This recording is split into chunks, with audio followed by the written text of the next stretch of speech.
Père, nous voulons te remercier aujourd'hui pour ta parole et pour ta présence. Je veux te glorifier pour toutes les personnes que tu vas libérer aujourd'hui, que tu vas instruire aujourd'hui. Ta parole déclare que tu as fait de nous des plus que vainqueurs.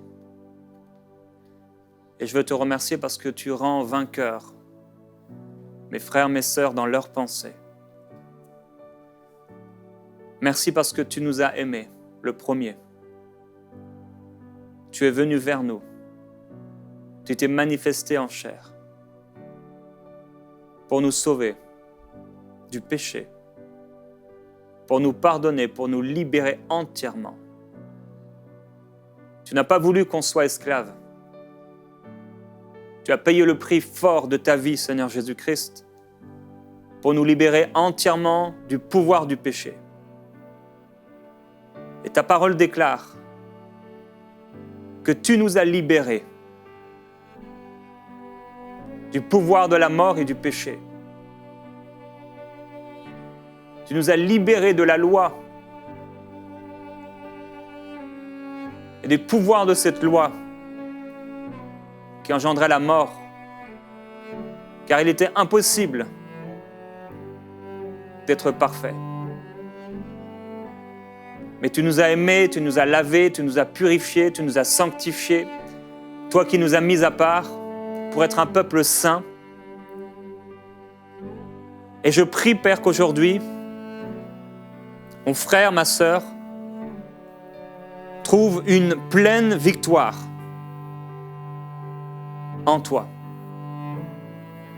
Merci parce que nous sommes forts à cause de la parole de Dieu, du sang de l'agneau, de la parole de notre témoignage.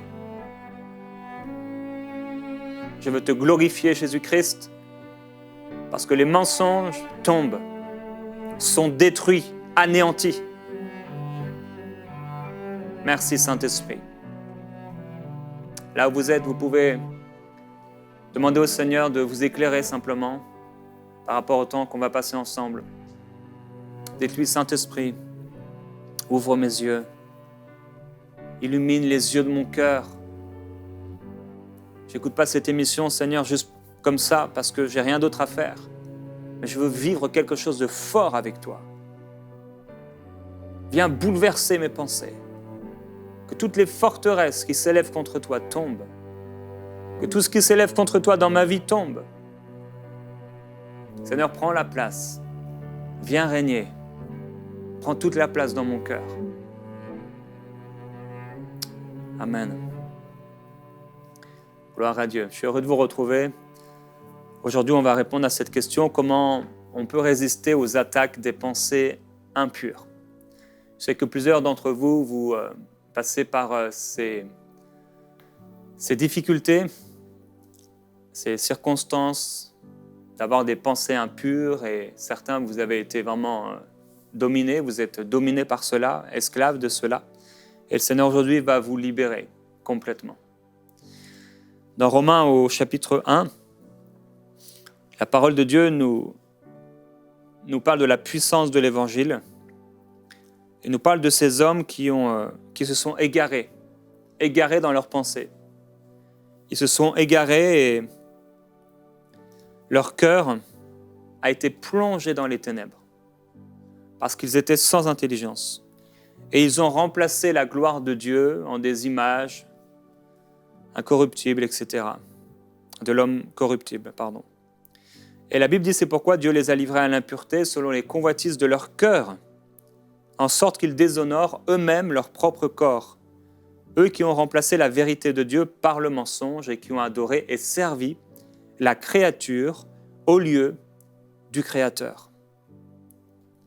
C'est pourquoi Dieu les a livrés à des passions déshonorantes, car leurs femmes ont remplacé les relations naturelles par des actes contre nature, et de même les hommes, abandonnant les relations naturelles avec la femme, se sont enflammés dans leurs désirs les uns pour les autres.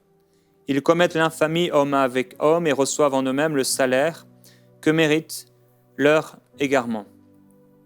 Comme ils n'ont pas jugé bon de connaître Dieu, Dieu les a livrés à une mentalité réprouvée pour commettre des choses indignes. Ils sont remplis de toute espèce d'injustice, de méchanceté, etc. J'aimerais vous dire que si vous appartenez à Dieu, la Bible ne parle pas de vous ici.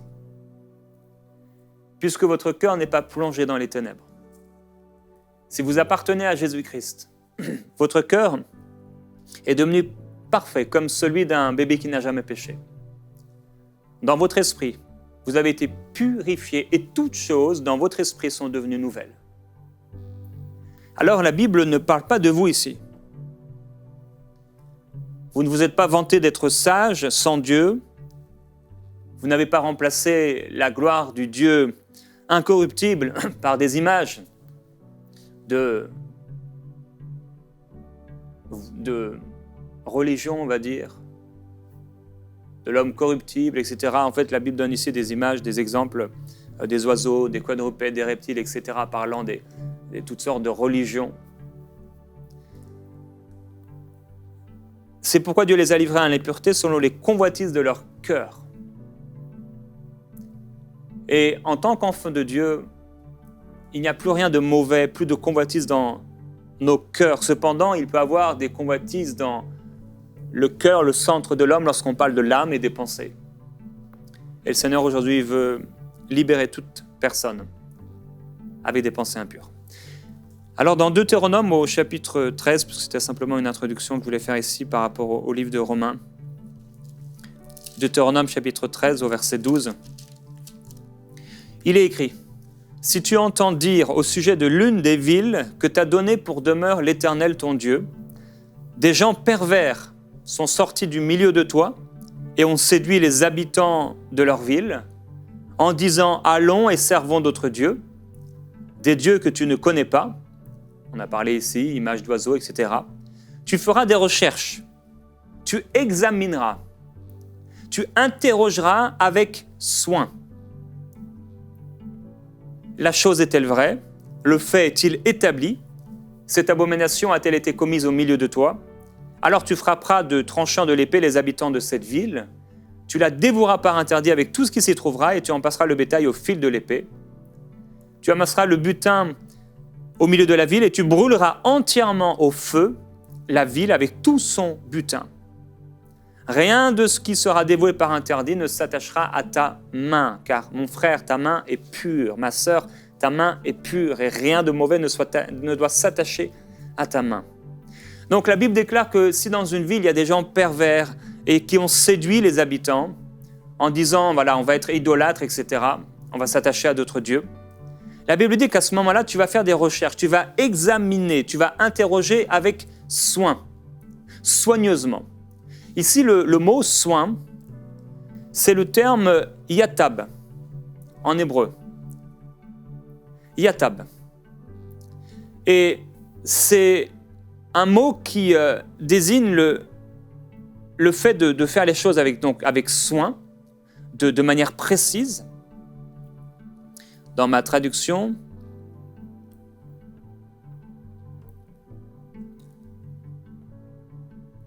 il est écrit au verset 14, «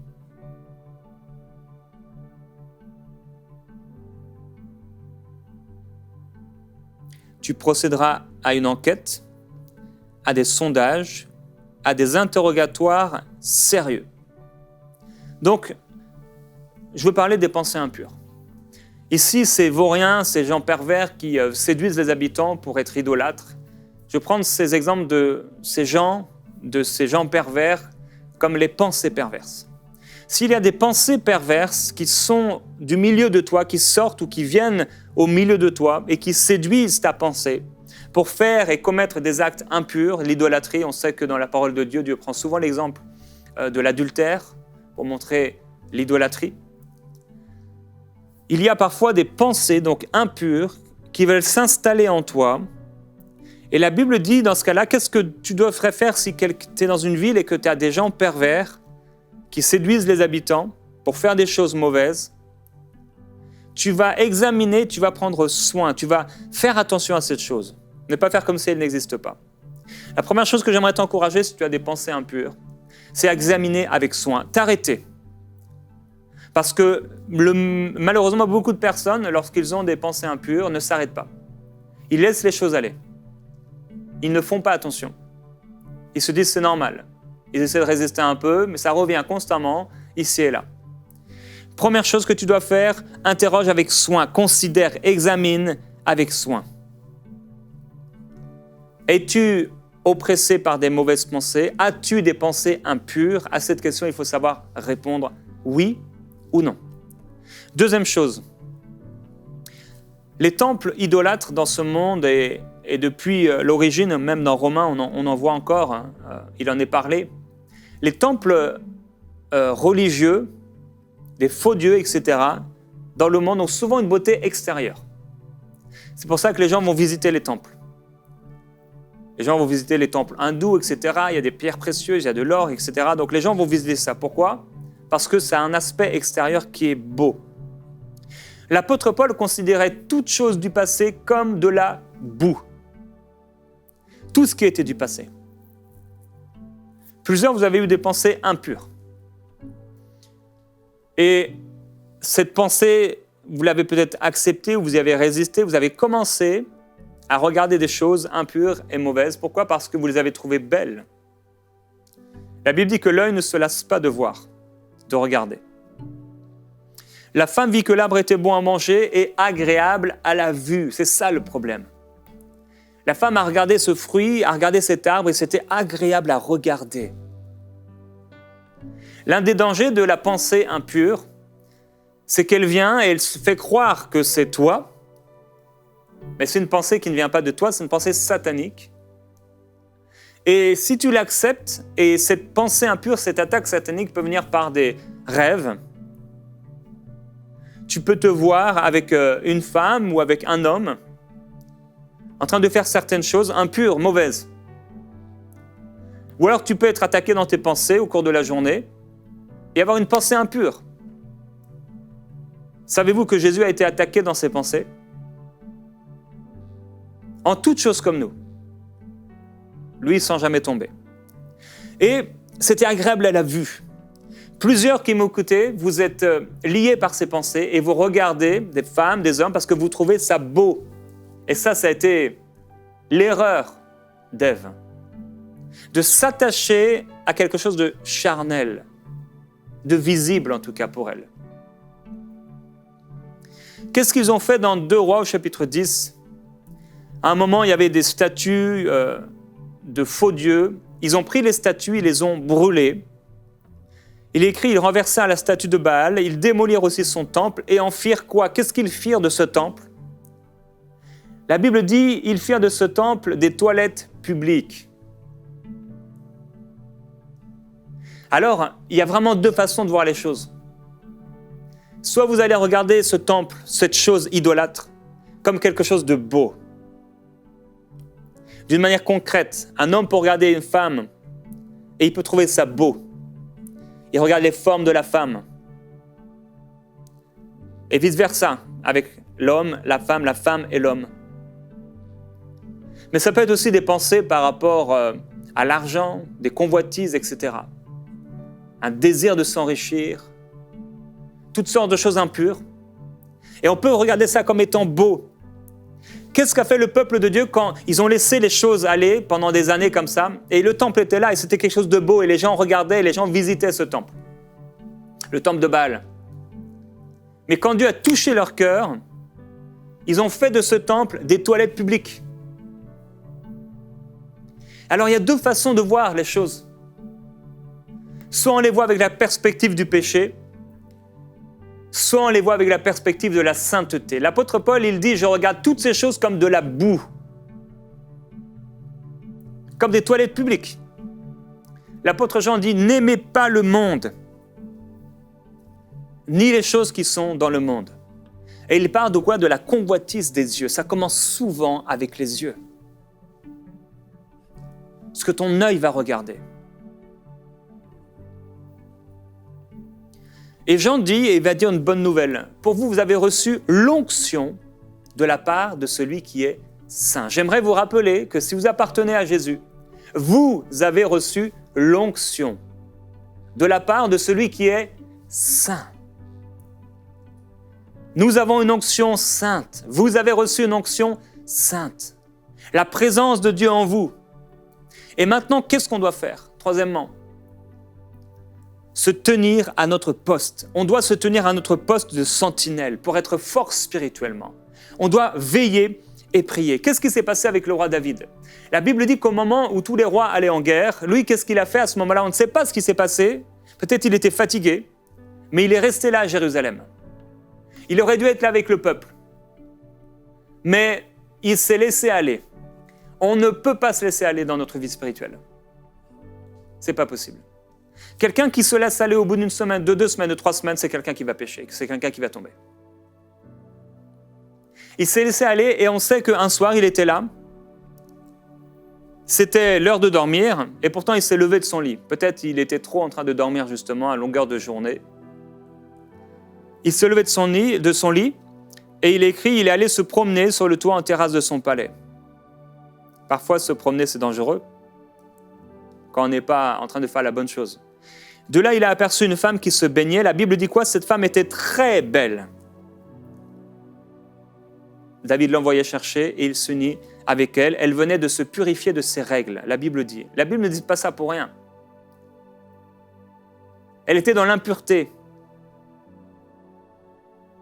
C'était, entre guillemets, comme cette image des toilettes publiques. Mais David n'a pas regardé cela. David a regardé à ce qui était beau. Soit tu vas regarder cette chose que le diable te montre comme quelque chose de beau, soit tu vas la considérer comme de la boue, comme quelque chose d'impur. Jésus dit « veillez et priez ». Pourquoi? Parce que l'esprit est bien disposé, mais la chair, elle est faible. Tu as besoin de prier, j'ai besoin de prier, j'ai besoin de veiller et de prier pour être fort spirituellement. Jésus dit en tout temps, veillez et priez en tout temps, afin que vous ayez la force d'échapper à toutes ces choses qui arriveront et de paraître debout devant le Fils de l'homme. Je ne sais pas vous, mais je veux me tenir debout devant le Fils de l'homme. Et l'apôtre Paul dit, faites en tout temps par l'Esprit toutes sortes de prières et de supplications. Veillez cela avec une entière persévérance et priez pour tous les saints. Pourquoi? Parce qu'on va se détourner de nous-mêmes à ce moment-là. Il est important de passer du temps à prier tous les jours pour être fort. Si tu vis dans la chair, tu mourras. La Bible dit, leur fin sera la perdition. Ils ont pour Dieu leur ventre. Ils mettent leur gloire dans ce qui fait leur honte. Donc ils s'attachent à des choses ça les met dans la honte. Qu'est-ce que c'est la gloire? La gloire, c'est comme une couronne. Tu la mets sur ta tête. C'est quelque chose que tu regardes, tu observes, tu penses à cette chose. Elle est glorieuse pour toi. Elle a de l'intérêt pour toi. Tu vas y penser. Et la Bible dit que ces gens-là, ils mettent leur gloire dans ce qui fait leur honte. Si ce que tu penses, si ce que tu poursuis, ça te met dans la honte, c'est que quelque chose ne va pas. Quand le roi David a ouvert cette porte, ça a commencé par un regard de trop. Un regard prolongé sur quelque chose de beau qu'il n'avait pas le droit de regarder. Au moment où il aurait dû se retrouver au travail. Et ça s'est terminé comment? Par un meurtre. Si tu agis dans la chair, tu peux ouvrir des portes à des esprits impurs et aller jusqu'à commettre des actes de folie. Dieu ne t'a pas appelé à l'impureté, mais Dieu t'a appelé à la sainteté. C'est ton appel en tant qu'enfant de Dieu. Alors, quelqu'un dira, mais comment je peux faire? J'ai essayé de m'en sortir par moi-même. J'ai essayé de prier même à ce sujet. J'ai essayé de demander de l'aide. L'apôtre Paul dit dans Galates au chapitre 6 et au verset 14, « En ce qui me concerne, je ne veux à aucun prix placer ma fierté ailleurs que dans la mort de notre Seigneur Jésus-Christ sur la croix.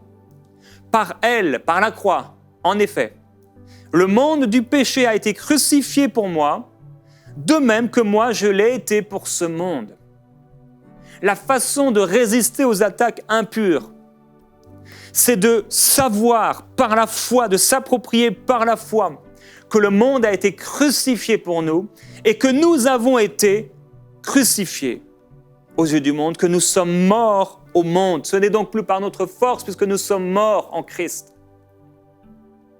Nous sommes morts à l'impureté. Nous sommes morts au désir charnel mauvais. Nous sommes morts à la dissolution. Nous sommes morts à la méchanceté. Nous sommes morts à la cupidité. Nous sommes morts à l'idolâtrie. Nous sommes morts à la flatterie. Nous sommes morts à l'hypocrisie. Nous sommes morts à la méchanceté. Nous sommes morts à tout ce qui est impur, à tout ce qui est mauvais, à tout ce qui est souillé, à tout ce qui souille l'âme. Mais on doit prendre une décision, et tu dois prendre une décision, mon frère, ma sœur, si tu as des pensées impures. J'aimerais te dire qu'il est fort possible que ces pensées déjà n'étaient pas de toi au départ. Et que tu as imaginé que c'était les tiennes, et tu t'es fait avoir. Tu as commencé à penser, à repenser à ces rêves impurs peut-être. Et ça a amené quoi? Un mensonge dans ta tête. Au lieu de parler, de dire « il est écrit », tu t'es fait avoir. La Bible dit dans 2 Rois, chapitre 11, verset 18, « Tout le peuple du pays entra dans la maison de Baal, et ils la démolirent, ils brisèrent consciencieusement. » C'est le même mot que tout à l'heure, avec soin, yatab. Ils brisèrent consciencieusement, ou encore entièrement, ces autels et ces images. Et ils tuèrent devant les autels le prêtre de Baal. S'il y a un ennemi qui se levait contre toi, cet esprit impur doit fuir, mis à mort devant l'autel. S'il y a quelque chose que tu as dans ta maison, qui est un objet de chute pour toi, tu dois faire comme ils ont fait, briser consciencieusement, entièrement, ce qui est pour toi un objet de chute, ce qui te fait tomber. Car on ne traite pas le péché n'importe comment, on le traite avec soin. Et la Bible déclare, certainement, si tu agis bien, yatab, si tu agis consciencieusement, tu relèveras ton visage. Mais si tu agis mal, c'est encore yatab ici, si tu n'agis pas justement consciencieusement, que tu laisses les choses aller sans les confronter, le péché se couche à la porte et ses désirs se portent vers toi, mais toi domine sur lui. Comment tu vas pouvoir résister aux attaques sataniques? En réalisant que certainement ces pensées ne viennent pas de toi, elles ne viennent pas de Dieu. Ce sont des pensées qui viennent du royaume de Satan pour te faire honte et t'amener loin du Seigneur. Et deuxièmement, en prenant soin de regarder ce péché en face, de ne pas te voiler la face. Et consciencieusement, d'ôter ce péché, non pas avec ta force, mais en réalisant que tu es mort au péché. Tu as été crucifié avec Jésus-Christ. Et seul le Seigneur peut te libérer de ce péché. Là où tu te trouves, peut-être tu regardes des choses impures, la pornographie. Peut-être comme David, tu regardes avec trop d'intensité, trop longuement des choses que tu ne devrais pas regarder. Peut-être que dans ton cœur, le centre de toi-même, le cœur de tes émotions, de tes pensées, tu t'es attaché à des mensonges et à des choses mauvaises. Aujourd'hui, dans ce temps de prière, abandonne ce péché.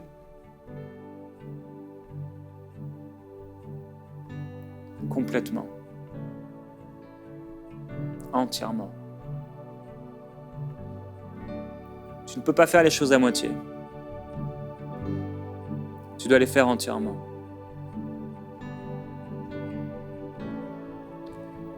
Père, je prie pour ce frère, cette sœur. Je te remercie pour la croix, pour le sang de Jésus-Christ qui nous purifie de tout péché. Et Père, je prie que son âme soit purifiée, soit guérie entièrement.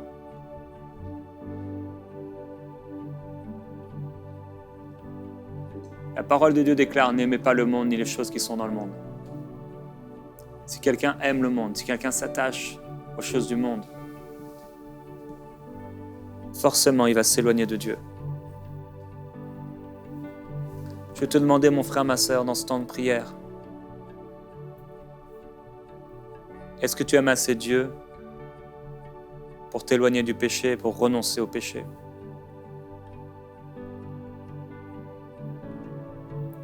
Fais-le par amour pour lui. Renonce. Abandonne ce péché.